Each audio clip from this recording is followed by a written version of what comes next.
નમસ્તે વિદ્યાર્થી મિત્રો, આજે આપણે ધોરણ 12માં ચેપ્ટર 4 સામયિક શ્રેણીમાં સ્વાધ્યાય 4.2નો દાખલા નંબર 3 જોઈશું. એક શહેરમાં જુદા જુદા વર્ષમાં નોકરી કરાયેલા દ્વિચક્રી વાહનોની સંખ્યા 1000 રૂપીઝમાં નીચે પ્રમાણે છે. તે પરથી વર્ષ 2016 અને 17 માટેની વાહનોની નોંધણીની સંખ્યાના અનુમાન મેળવવા માટે સુરેખ સમીકરણના અન્વયજનની રીતનો ઉપયોગ કરો. એટલે આપણે અહીં 2 વર્ષનું અનુમાન મેળવવાનું છે, વર્ષ 2016 અને 2017. ત્યારબાદ એમ કીધું છે કે દરેક વર્ષની વલણની કિંમતો પણ શોધો. એટલે આપણે દરેક વર્ષ જે આપેલા છે કોષ્ટકમાં એની વલણની કિંમતો પણ આપણે શોધવાની છે, જે 1000 રૂપીઝમાં મળશે. હવે સૌપ્રથમ આપણે અગાઉના દાખલામાં જોઈ ચૂક્યા છીએ કે વર્ષ અને વાહનોની સંખ્યા આપણે દર્શાવીશું. તો કોષ્ટક આપણે બનાવીશું 5 લાઈનનો અગાઉના દાખલાની જેમ, જેમાં વર્ષ લખીશું.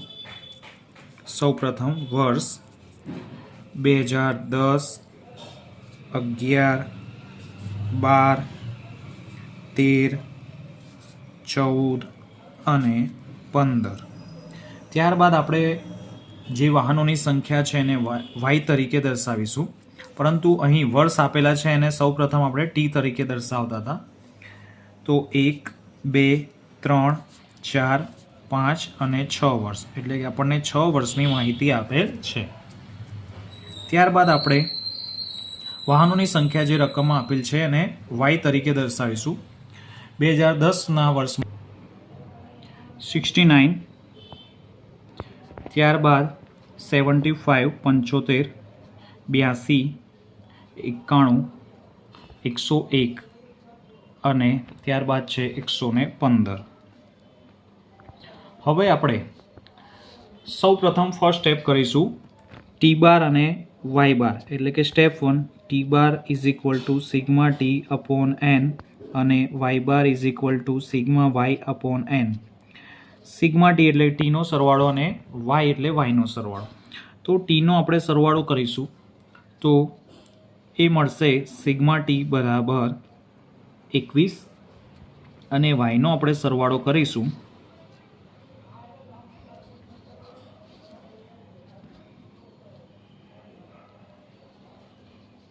તો એ આવશે 533. તો આ કિંમતો આપણે સૂત્રમાં મૂકીશું. સિગ્મા ટી એટલે કે 21 ભાગ્યા 6 વર્ષની માહિતી છે, એટલે n બરાબર 6. 21 ભાગ્યા 6 કરીશું તો આપણો જવાબ આવશે 3.5.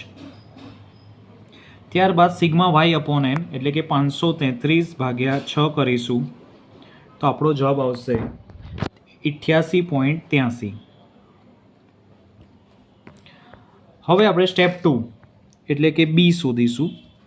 બી is equal to N sigma T Y minus કૌંસમાં sigma T sigma Y divide by N sigma T square minus કૌંસમાં સિગ્મા ટીનો સ્ક્વેર. હવે એન એટલે કે 6 આપણે લખી શકીએ છીએ. હવે ટી વાય, તો ટી વાય માટે આપણે એક અલગથી લાઈન બનાવવી પડશે ટી વાય, અને ટી સ્ક્વેર પણ આપણે શોધવો પડશે. એટલે નેક્સ્ટ લાઈન આપણી બનશે ટી સ્ક્વેરની. તો વિદ્યાર્થી મિત્રો, અગાઉના દાખલામાં આપણે આટલી જ લાઈનો જોઈ હતી. તો આ મોટી લાઈન શાના માટે બનાવી? તો અહીં આપણને રકમમાં એમ કીધેલું છે કે દરેક વર્ષની વલણની કિંમત પણ શોધો. એટલે આપણે દરેક વર્ષની વલણની કિંમત શોધવા માટે આ મોટી લાઈન બનાવી છે. હવે ટી વાય, તો 69 એકા 69, 75 દુ 150, 82 ગુણ્યા આપણે 3 કરીશું તો આપણો જવાબ આવશે 246. ત્યારબાદ 91 ગુણ્યા 4 તો આપણો જવાબ આવશે 364. ત્યારબાદ 101 ગુણ્યા 5 એટલે કે 100 પંચા 500 અને 5 એટલે કે 505. ત્યારબાદ 115 ગુણ્યા 6 કરીશું આપણે તો આપણો જવાબ આવશે 690. હવે આ લાઈનનો પણ આપણો સરવાળો કરીશું તો આપણને સિગ્મા ટી વાય મળી જશે.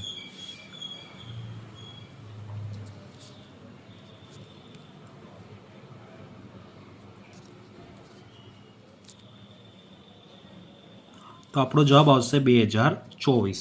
તો સિગ્મા ટી વાય આવશે 2024, જે હાલનું વર્ષ પણ ચાલુ છે. તો તેથી સિગ્મા ટીવાય જો આ રકમ હશે તો તમને સિગ્મા ટીવાય યાદ રહી હશે કે 2024 વર્ષ ચાલુ છે તો 2024 એનો સરવાળો આવશે. હવે ટી સ્ક્વેર તો આપણે આસાનીથી શોધી જ શકીએ છીએ કે 1નો સ્ક્વેર 1, 2નો સ્ક્વેર જોઈએ તો 4 થઈ જશે, 3નો સ્ક્વેર 3 તરી 9, 4નો સ્ક્વેર ચોખ્ખું 16, 5નો સ્ક્વેર 25, 6નો સ્ક્વેર 36. હવે ટી સ્ક્વેર વાળી લાઈનનો પણ આપણે સરવાળો કરીશું તો આપણો જવાબ આવશે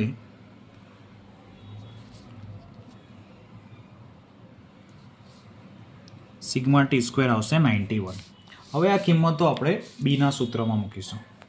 બીનું સૂત્ર આપણે લખેલું જ છે જેમાં n બરાબર આપણે લખીશું 6. સિગ્મા ટીવાય એટલે કે ટીવાયનો સરવાળો આપણે શોધેલો છે 2024. ત્યારબાદ સિગ્મા ટી એટલે કે ટીનો સરવાળો જે આપણે શોધેલ છે 21. ત્યારબાદ સિગ્મા વાય એટલે કે વાયનો સરવાળો 533. ત્યારબાદ n એટલે કે 6. સિગ્મા ટી સ્ક્વેર આપણે શોધેલ છે 91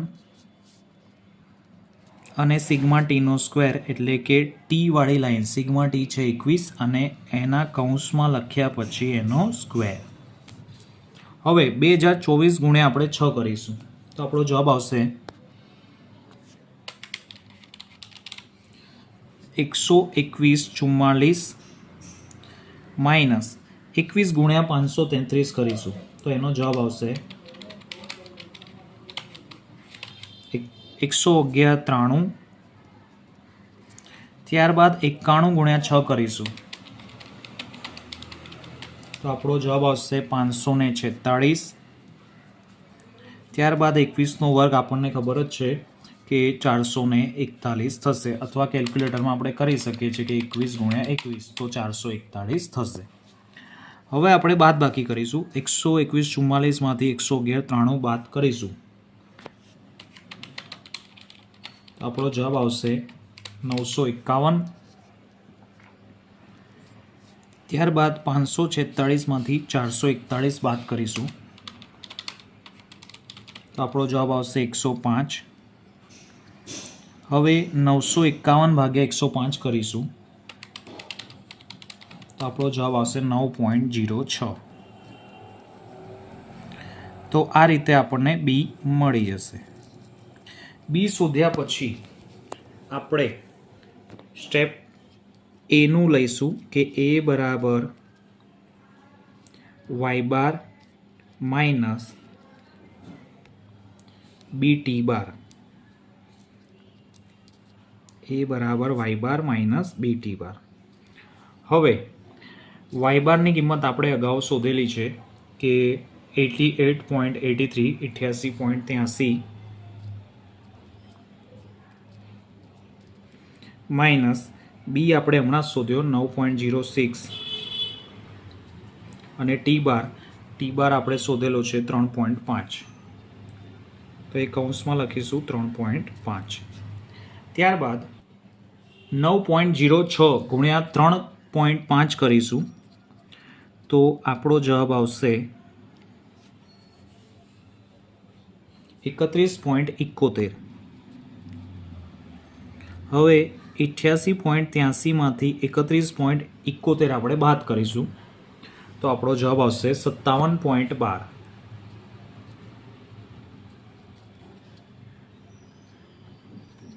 તો એ પણ આપણને મળી જશે.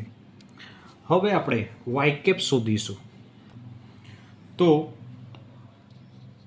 નેક્સ્ટ સ્ટેપ આપણું વાય કેપનું એટલે કે અન્વયોજનનું સમીકરણ તો Y cap is equal to A plus B T. એ આપણે શોધેલ જ છે કે 57.12 પ્લસ બી આપણે શોધેલ છે 9.06 ટી. તો આ આપણું અન્વયોજનનું સમીકરણ બની જશે. ત્યારબાદ આપણને રકમમાં કીધું છે કે 2016 અને 2017 માટે વાહનોની નોંધણીની સંખ્યાનું અનુમાન કરો. તો 2016 માટે ટી શું થશે અને 17 માટે ટી શું થશે તે કોષ્ટકમાં આપણે જોઈશું કે 2015 માટે આપણે ટી લખ્યો તો 6 તો 2016 માટે ટી શું થઈ જશે 7 થઈ જશે. તેથી આપણે લખીશું 2016 માટે ટી બરાબર 7 અને થોડીક જગ્યા છોડીને 2017નું પણ આપણે શોધવાનું છે, તો એ પણ લખી દઈએ કે 2015 માટે 6, 2016 માટે 7 અને 2017 માટે 8. તો આપણે લખીશું 2017 માટે ટી બરાબર 8 લેતા. આ કિંમતો આપણે સમીકરણમાં મૂકીશું કે Y cap is equal to 57.12 plus 9.06 અને ટી બરાબર આપણે લખીશું 7. હવે 57.12 પ્લસ 9.06 ગુણ્યા 7 કરીશું તો આપણો જવાબ આવશે 63.42.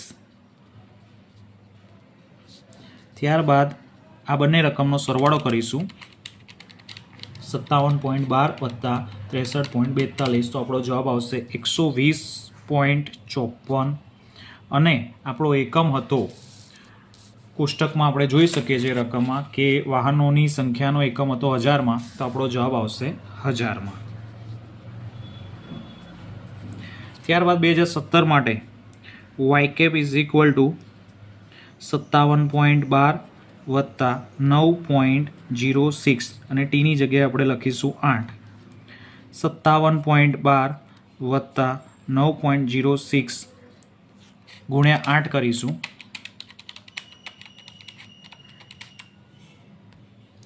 તો આપણો જવાબ આવશે 72.48.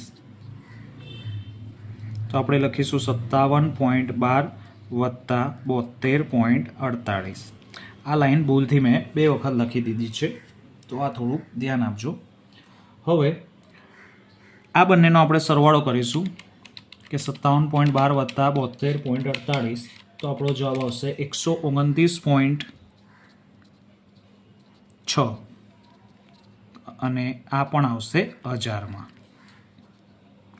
તો આ રીતે 2016 અને 2017નું આપણે અનુમાન વલણ શોધી શકીએ છીએ.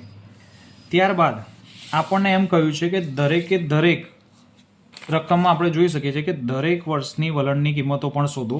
તેથી આપણે અહીં એક લાઈન કોષ્ટકમાં બીજી બનાવીશું કે Y cap is equal to આપણે સમીકરણ જે શોધ્યું હતું 57.12 પ્લસ 9.06 ટી એ આપણે અહીં લખીશું 57.12 વત્તા 9.06 ટી અને આ સૂત્ર દ્વારા આ સમીકરણ દ્વારા દરેક વર્ષની વલણની કિંમતો શોધીશું. તો પ્રથમ વર્ષ માટે 57.12 પ્લસ 9.06 ટીની જગ્યાએ આપણે લખીશું 1.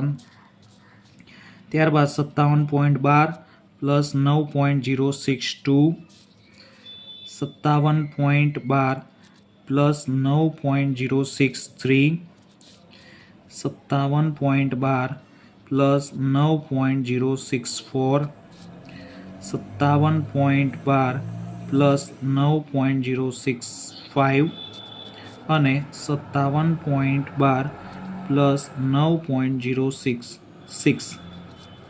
હવે આ દરેકની કિંમતો આપણે કેલ્ક્યુલેટરમાં ગુણાકાર કરીને સરવાળો કરીને મેળવી શકીએ છીએ. સૌપ્રથમ 57.12 પ્લસ 9.06 ગુણ્યા 1 કરીશું તો એ જ આવશે 9.06. તેથી આપણે સરવાળો કરીશું 57.12 પ્લસ 9.06 તો આપણો જવાબ આવશે 66.18.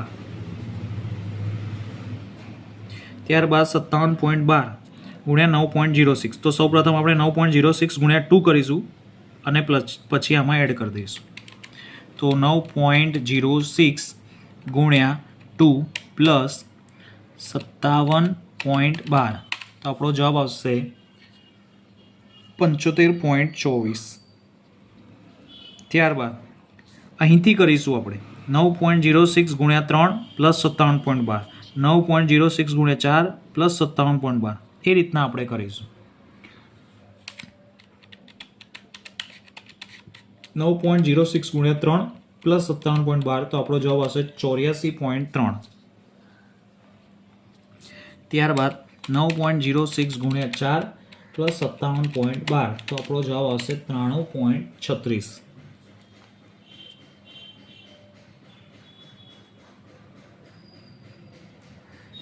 ત્યારબાદ 9.06 ગુણ્યા 5 પ્લસ 57.12, તો આપણો જવાબ આવશે 102.42. અને ત્યારબાદ 9.06 ગુણ્યા 6 પ્લસ 57.12, તો આપણો જવાબ આવશે 111.48. તો આ રીતના દરેક વર્ષનું વલણ પણ આપણે શોધી શકીએ છીએ અને એના આપણે કોષ્ટકમાં પણ દર્શાવવું હોય અથવા અલગથી પણ આ રીતને શોધી શકવું હોય તો અલગથી અથવા તો આ રીતે કોષ્ટકમાં આપણે દર્શાવી શકીએ છીએ.